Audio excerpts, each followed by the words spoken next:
The spotlight is now shining brightly on Kamala Harris. If she wins nomination as candidate and defeats Donald Trump in the election, she'd be the first female president of the United States.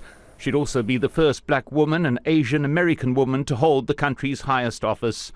She broke one gender ceiling when Joe Biden asked her to be his vice president pick in the 2020 election. They went on to win. We did it. We did it, Joe. You're going to be the next president of the United States. Harris pointed proudly to the historic nature of her appointment as vice president. But while I may be the first woman in this office, I will not be the last.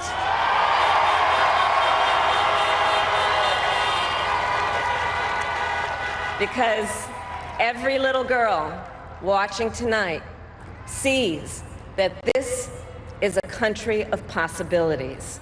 Born in Oakland, California, to Jamaican and Indian immigrant parents, she has a long background of politics and public service. She began her career as a prosecutor in the San Francisco Bay Area in 1990.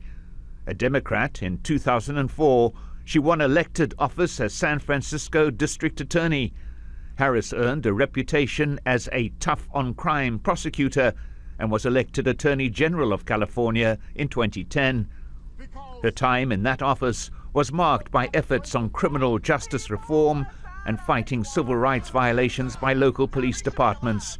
She spoke out in favor of same-sex marriage and prosecuted online prostitution rings and violent criminal gangs.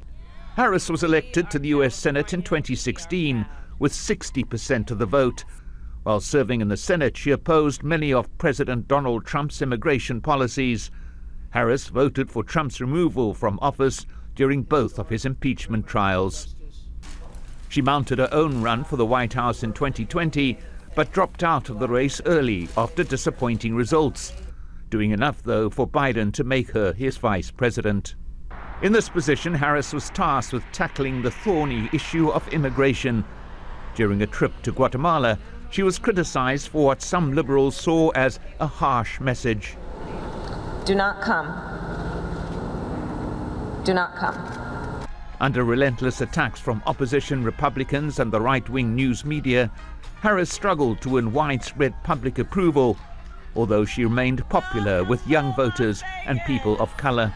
In her run for re-election, Harris sought to rally voters around issues of civil rights, access to abortion, and gun violence. We will not be defeated. We will not be deterred. We will not throw up our hands when it is time to roll up our sleeves. We will fight. We will lead. President Biden's endorsement may have made her path to the nomination a lot easier, and as vice president, she would have access to all the funds raised by the Biden-Harris campaign.